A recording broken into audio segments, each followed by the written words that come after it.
जय हिंद। स्वागत है आप सभी का आपके अपने चैनल लक्ष्य तक पर। सीटेट 2026 के लिए हम लोग क्लासेज कर रहे थे फ्री प्रैक्टिस बैच के अंतर्गत। तो चलिए आज की स्पेशल क्लास को शुरू कर देते हैं। आज की हमारी क्लास होने वाली है ईबीएस यानी कि पर्यावरण पर्यावरण पेडागोजी के कुछ महत्वपूर्ण प्रश्नों की चर्चा आज के इस क्लास में हम करने जा रहे हैं। निवेदन बस इतना करेंगे कि पूरी क्लास को आप लोग ध्यान से जरूर देखें।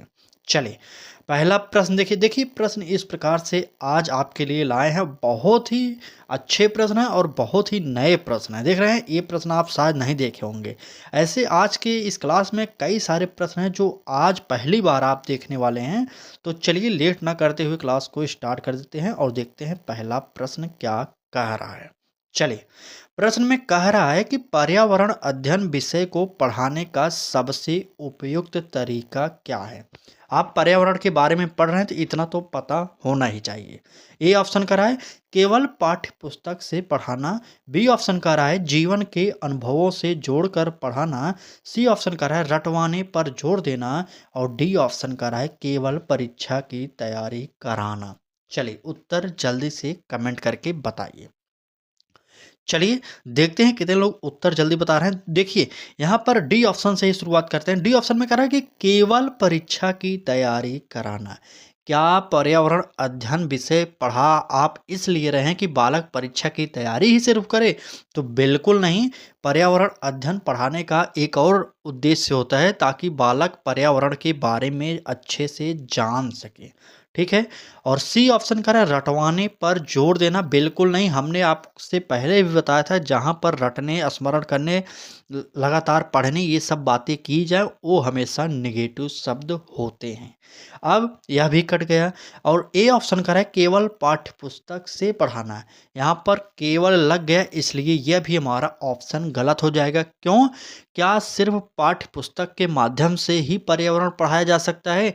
नहीं, ऐसा बिल्कुल नहीं है। क्यों? क्योंकि बालक को पर्यावरण को दिखाकर भी पढ़ाया जा सकता है। इसलिए हमारा ऑप्शन ए भी कट जाएगा। अब हमारा जो उत्तर होगा वह होगा बी ऑप्शन। आप लोग नोट करिएगा इस प्रश्न का उत्तर जो होगा बी ऑप्शन सही हो जाएगा। ठीक है। चलिए आगे बढ़ते हैं और अगला प्रश्न देखते हैं क्या कह रहा है। प्रश्न में कह रहा है कि ईबीएस में हैंड्स ऑन एक्टिविटी का मुख्य उद्देश्य क्या है। हैंड्स ऑफ एक्टिविटी का मुख्य उद्देश्य क्या है ये आप पूछा जा रहा है पर्यावरण के अंतर्गत। ठीक है। ए ऑप्शन का रहा है बच्चों को मनोरंजन कराना। बी ऑप्शन का रहा है बच्चों में अनुभव द्वारा सीखने की क्षमता विकसित करना। सी ऑप्शन का रहा है केवल समय व्यतीत करना। और डी ऑप्शन का रहा है केवल शिक्षक का काम आसान बनाना। चलिए जल्दी से कमेंट करिए और उत्तर बताइए कि हैंड्स ऑन एक्टिविटी का मुख्य उद्देश्य क्या होता है ईबीएस के अंतर्गत। चलिए यहाँ पर कुछ शब्द दिए गए जैसे डी ऑप्शन में कह रहा है कि केवल शिक्षक का काम आसान बनाना। भाई साहब यहाँ पर शिक्षक का काम आसान नहीं होगा क्योंकि जब हैंड्स ऑन एक्टिविटी उसे बालक को कराना पड़ेगा तो शिक्षक को भी वहाँ पर एक्टिव होना पड़ेगा। ठीक है। इसलिए यह ऑप्शन हमारा कट जाएगा। ठीक। अब सी ऑप्शन करा केवल समय व्यतीत करना। समय व्यतीत करना किसी भी कार्य का उद्देश्य नहीं होगा टीचिंग लाइन में, आप ये जानते रहिएगा। इसलिए यह भी हमारा उत्तर कट जाएगा। ठीक है। अब बचा है ए और बी। ए कह रहा है कि बच्चों को मनोरंजन कराना। मनोरंजन कराने का ये उद्देश्य नहीं है। हमारा उद्देश्य जो होगा मुख्य उद्देश्य वो होगा बच्चों में अनुभव द्वारा सीखने की क्षमता विकसित करना। ठीक है। यहाँ पर हमारा बी ऑप्शन सही हो जाएगा। इस प्रश्न का उत्तर क्या होगा? बी ऑप्शन हमारा बिल्कुल सही हो जाएगा। ठीक। चलिए आगे बढ़ते हैं और अगला प्रश्न देखते हैं। तीसरे प्रश्न में क्या कहा जा रहा है। कह रहा है कि सतत और व्यापक मूल्यांकन का अर्थ क्या है। इसे शॉर्टकट में सीसीई भी कहा जाता है। आपसे पूछा जाए सीसीई का अर्थ क्या होता है यही आपको बताना है। ठीक है। ए ऑप्शन का रहा है केवल वार्षिक परीक्षा लेना। बी ऑप्शन का रहा है केवल मौखिक परीक्षा लेना। सी ऑप्शन का रहा है सीखने की पूरी प्रक्रिया में लगातार मूल्यांकन करना। और डी ऑप्शन का रहा है केवल शिक्षक का मूल्यांकन करना। चलिए बताइए इसका उत्तर क्या हो रहा है। देखिए हमारी पुरानी ट्रिक को फिर से यूज कर लीजिए। यहाँ पर 3 ऑप्शन दिए गए हैं, केवल, केवल, केवल। अब तो इतना तो कन्फर्म हो गया कि इसी में से तीनों आंसर गलत होने वाले हैं, ठीक है? ए ऑप्शन क्या कर रहा है? वार्षिक परीक्षा लेना। क्या सतत और व्यापक मूल्यांकन का एक ही उद्देश्य रह गया कि केवल वार्षिक परीक्षा ली जाए? तो बिल्कुल नहीं, ऐसा नहीं होने वाला है। बी ऑप्शन कर रहा है कि केवल मौखिक परीक्षा लेना, परीक्षा लेने के बाद ही नहीं करता यहाँ पर, ठीक है? और यहाँ पर डी ऑप्शन में कह रहा है कि केवल शिक्षक का मूल्यांकन करा। कहाँ से भाई? सतत और व्यापक मूल्यांकन तो बच्चों का किया जाता है ना, शिक्षक का क्यों मूल्यांकन यहाँ पर होगा? इसलिए यह भी हमारा कट जाएगा, ठीक है? चलिए इसका उत्तर नोट करिए। इसका उत्तर जो होने वाला वो है सी ऑप्शन, क्योंकि सीखने की पूरी प्रक्रिया में लगातार मूल्यांकन करना ही सतत और व्यापक मूल्यांकन का मुख्य उद्देश्य होता है, ठीक? चलिए यहाँ पर सी ऑप्शन को नोट करिए और आगे बढ़िए। अगला प्रश्न देखते हैं क्या कह रहा है। अगले प्रश्न में कहा जा रहा है कि पर्यावरण अध्ययन में सहपाठी अधिगम का लाभ क्या है? ए ऑप्शन कह रहा है बच्चे एक दूसरे से सीखते हैं। बी ऑप्शन कह रहा है शिक्षक को काम नहीं करना पड़ता। सी ऑप्शन कह रहा है बच्चे अनुशासनहीन हो जाते हैं। और डी ऑप्शन केवल प्रतियोगिता होती है। चलिए इसका उत्तर क्या होगा सहपाठी अधिगम का, ये आप जल्दी से कमेंट करिए और बताइए। कह रहा है कि पर्यावरण अध्ययन में सहपाठी अधिगम का लाभ। देखिए सहपाठी अधिगम का लाभ यही होता है कि सहपाठी मतलब बालक एक दूसरे से सीखते हैं, ठीक है? एक दूसरे से सीखते मतलब कई बच्चे होते हैं सहपाठियों में, वह बालक कई गुणों को सीखता है, ठीक है? इसलिए हमारा डी ऑप्शन क्या कह रहा है कि केवल प्रतियोगिता होती है? तो बिल्कुल नहीं, सहपाठियों के अंदर कोई प्रतियोगिता नहीं होगी। सी ऑप्शन कह रहा है बच्चे अनुशासनहीन हो जाते हैं? तो बिल्कुल नहीं होगा। शिक्षक को काम नहीं करना पड़ता? ऐसा भी नहीं है। इसलिए हमारा उत्तर जो होगा बच्चे एक दूसरे से सीखते हैं, ठीक है? पर्यावरण अध्ययन में सहपाठी अधिगम का यही उद्देश्य होता है कि बच्चे एक दूसरे से सीखें। चलिए इस प्रश्न का उत्तर आप लोग ए ऑप्शन को नोट करिए और आगे बढ़ते हैं। अगला प्रश्न देखते हैं क्या कह रहा है, ठीक है? चलिए प्रश्न में कहा जा रहा है कि ईवीएस के पाठ्यक्रम में स्थानीय ज्ञान यानी कि लोकल नॉलेज को शामिल करने का उद्देश्य क्या होता है, ठीक? चलिए ए ऑप्शन कर रहा है बच्चों को भ्रमित करना। बी ऑप्शन कर रहा है बच्चों के अनुभवों से जोड़ना। सी ऑप्शन कर रहा है केवल शिक्षक की सहायता करना। और डी ऑप्शन समय व्यतीत करना। जल्दी से बताइए इसका उत्तर क्या होने वाला है। चलिए ईवीएस के पाठ्यक्रम में लोकल लैंग्वेज को शामिल करने का मुख्य उद्देश्य क्या होता है?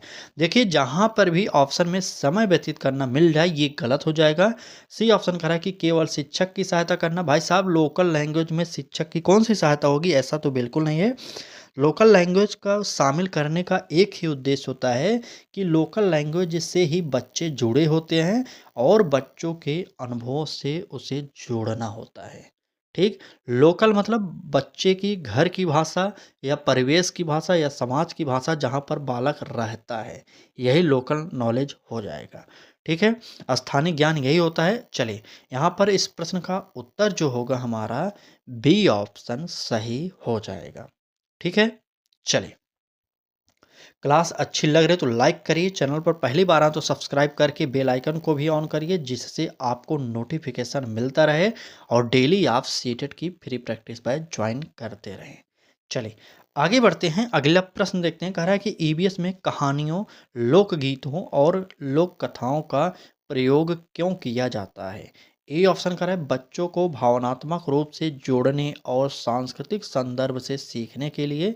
बी ऑप्शन कह रहा है कि समय बिताने के लिए। सी ऑप्शन कह रहा है केवल मनोरंजन के लिए। और डी ऑप्शन कह रहा है कठिन विषय को टालने के लिए।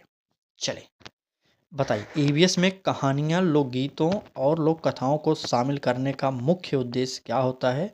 यह आपको बताना होगा। प्रश्न संख्या 6 का उत्तर। चलिए यहाँ पर डी ऑप्शन से शुरुआत करें। चलिए डी ऑप्शन से कर लेते हैं। क्या कह रहा है? कठिन विषय को टालने के लिए। क्या कठिन विषय रहेगा तो आप बच्चों को नहीं पढ़ाएंगे? ऐसा बिल्कुल नहीं, टाल नहीं सकते, आपको पढ़ाना पड़ेगा। इसलिए ये ऑप्शन हमारा कट जाएगा, ठीक है? सी ऑप्शन कह रहा है केवल मनोरंजन के लिए। अगर देखिए मनोरंजन शब्द होता तो ठीक था, लेकिन यहाँ पर केवल शब्द लग गया, इसलिए हमारा सी ऑप्शन भी कट जाएगा, ठीक है। अब बी ऑप्शन में कह रहा है कि समय बिताने के लिए। हमने आपसे पहले ही कहा था कि समय बिताने ये ऑप्शन बहुत मिलेगा आपको, इसलिए यह भी कट जाएगा। ठीक, तो आगे बढ़ते हैं। हमारा इस प्रश्न का उत्तर जो होगा, बच्चों को भावनात्मक रूप से जोड़ने और सांस्कृतिक संदर्भ से सीखने के लिए ईवीएस में कहानियों, लोकगीतों, लोक कथाओं को शामिल किया जाता है। इतना आप जानते रहिए और आगे बढ़िए। यहाँ पर इस प्रश्न का उत्तर ए ऑप्शन सही हो जाएगा। नेक्स्ट प्रश्न देखेंगे। चलिए देखते हैं क्या कह रहा है। कह रहा है कि कंस्ट्रक्टिविज्म क्या सिखाता है। ए ऑप्शन कह रहा है कि ज्ञान शिक्षक द्वारा दिया जाता है। बी ऑप्शन कह रहा है ज्ञान विद्यार्थी स्वयं अपने अनुभवों से निर्मित करता है। और सी ऑप्शन कह रहा है कि ज्ञान किताबों में ही सीमित है। और डी ऑप्शन कह रहा है केवल परीक्षा से ज्ञान प्राप्त होता है। चले इस प्रश्न का उत्तर दीजिए। देखते हैं कितने लोग जल्दी से उत्तर देते हैं। ये प्रश्न संख्या हमारा 7वां है। ठीक है, चलिए बताइए कौन सा उत्तर यहाँ पर होगा। तो देखिए केवल परीक्षा से ज्ञान प्राप्त होता है, ये सही बात नहीं है, ये गलत हो जाएगा। ज्ञान किताबों में ही सीमित है, क्या ज्ञान सिर्फ किताबों तक ही सीमित है? ऐसा तो नहीं है। और ए ऑप्शन कह रहा है कि ज्ञान शिक्षक द्वारा दिया जाता है। ये तो बात सही हो सकती है, लेकिन यहाँ पर एक और वाक्य दिया गया है। क्या? बी ऑप्शन में कहा जा रहा है कि ज्ञान विद्यार्थी स्वयं अपने अनुभवों से निर्मित कर लेता है। ये ऑप्शन सबसे बेस्ट है। हमने आपसे पहले भी बताया है कि सीटेट के चारों ऑप्शन पेडागोजी के आपको ऐसा लगेगा कि चारों सही है, लेकिन वहाँ पर भी आपको सबसे बेस्ट ऑप्शन जो होगा वो चुनना पड़ेगा। ठीक, चले आगे बढ़ते हैं और अगला प्रश्न देखते हैं क्या कह रहा है। अगले प्रश्न में कहा जा रहा है कि ईबीएस शिक्षण में संपूर्ण बाल विकास पर बल क्यों दिया जाता है। आपको बताना होगा कि ईबीएस शिक्षण में संपूर्ण बाल विकास पर बल क्यों दिया जाता है। तो आप जान रहे हैं बाल विकास का महत्व कितना है, बताइए जल्दी से। ए ऑप्शन कह रहा है केवल शारीरिक विकास के लिए। बी ऑप्शन कह रहा है बच्चे के मानसिक, सामाजिक, भावनात्मक, बौद्धिक सभी पक्षों के विकास के लिए। सी ऑप्शन कह रहा है केवल परीक्षा हेतु। और डी ऑप्शन केवल शैक्षिक विकास के लिए। चलिए कमेंट करिए और उत्तर बताइए कि कौन सा यहाँ पर सही होगा। तो यहाँ पर बात करें, देखिए केवल लग गया है, केवल लगा है और केवल लगा है। अब पढ़ने की जरूरत नहीं, इतना तो कन्फर्म है कि ये तीनों ऑप्शन गलत होने वाले। कैसे? ये ऑप्शन को ही देख ले लीजिए। केवल शारीरिक विकास के लिए, तो क्या बाल विकास का सिर्फ यही उद्देश्य है कि सिर्फ बालक के शारीरिक विकास पर ही ध्यान दिया जाए? बिल्कुल नहीं। अब सी ऑप्शन पर आए, कह रहा है कि केवल परीक्षा के लिए। हमने आपसे पहले भी बताया था कि परीक्षा के लिए नहीं होता, छोटे बच्चों के लिए। और डी ऑप्शन केवल शैक्षिक विकास के लिए। तो यह भी हमारा उत्तर नहीं होने वाला। ठीक, अब जो बचा, क्या बच गया है? बी ऑप्शन, क्योंकि यहाँ पर स्पेशली बात किया जा रहा है बच्चे के मानसिक, सामाजिक, भावनात्मक, बौद्धिक सभी पक्षों के विकास के लिए।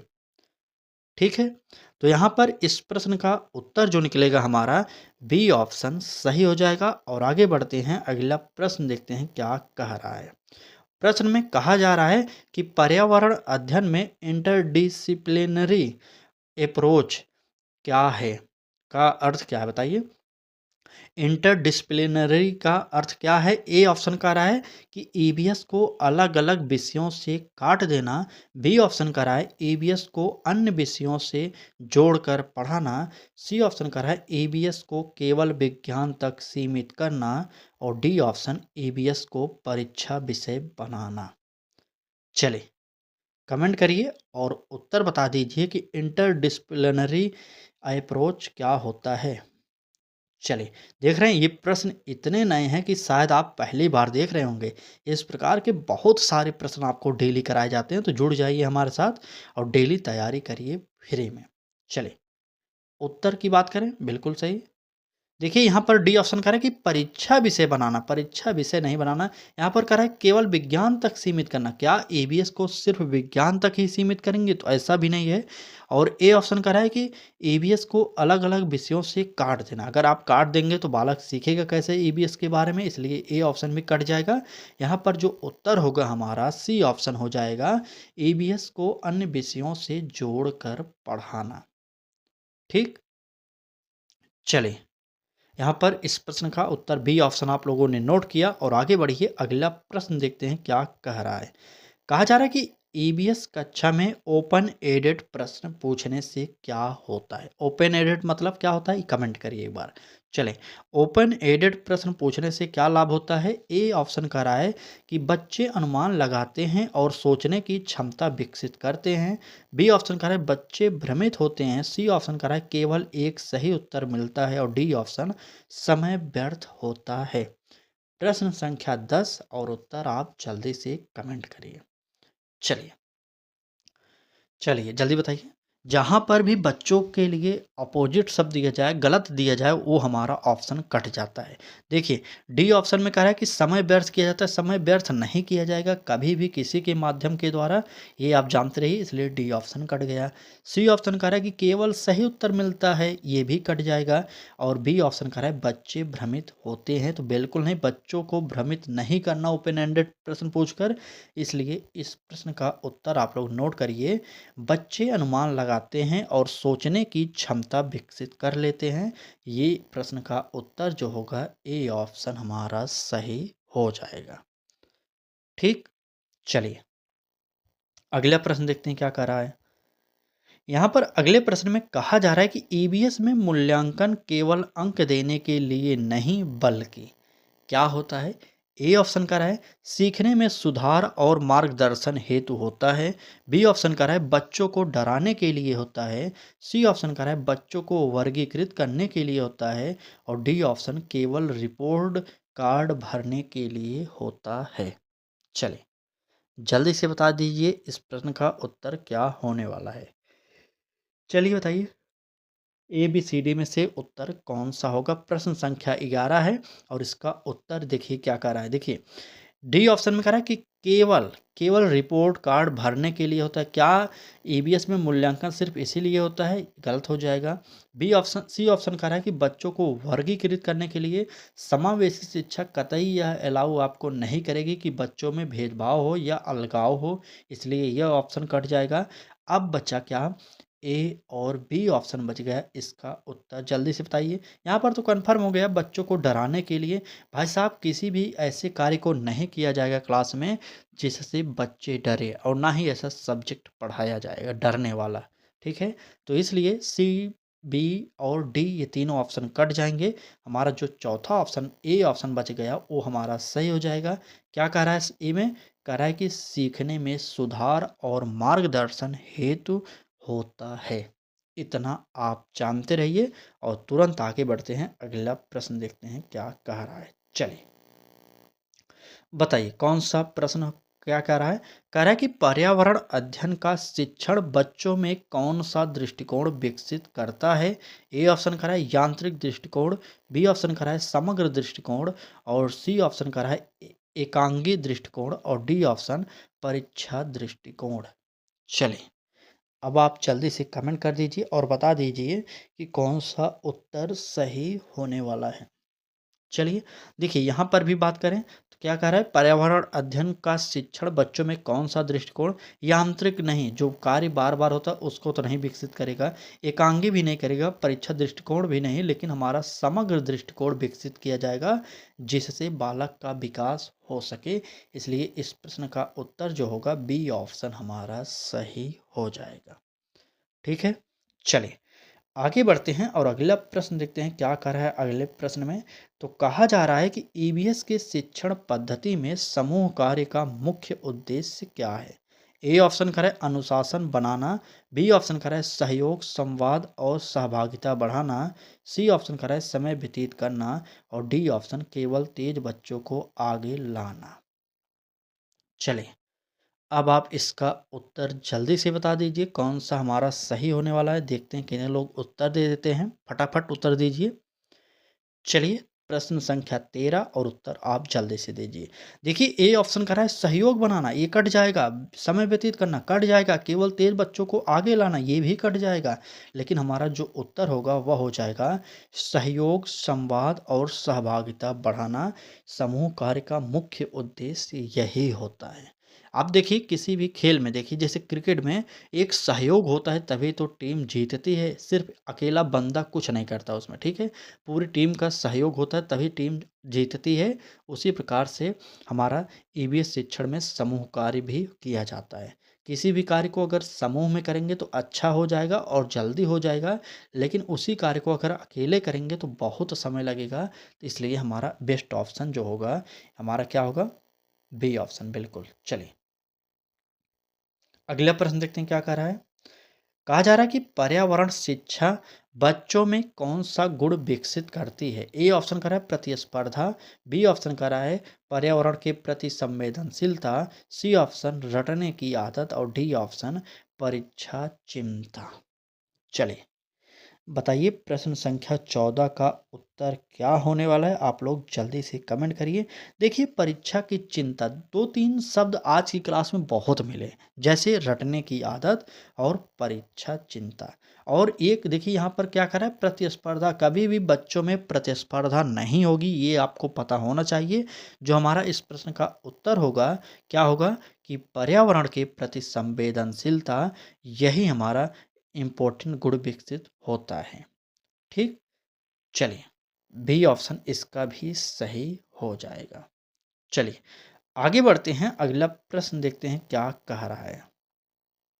प्रश्न में कहा जा रहा है कि ईवीएस कक्षा में चार्ट और पोस्टर का उपयोग किस लिए होता है, ये आपसे पूछा जा रहा है। ए ऑप्शन का रहा है कि दृश्य सहायक सामग्री के रूप में सीखने को आसान बनाने के लिए, और बी ऑप्शन का रहा है दीवार सजाने के लिए, सी ऑप्शन का रहा है बच्चों को व्यस्त रखने के लिए, और डी ऑप्शन केवल गृह कार्य के लिए।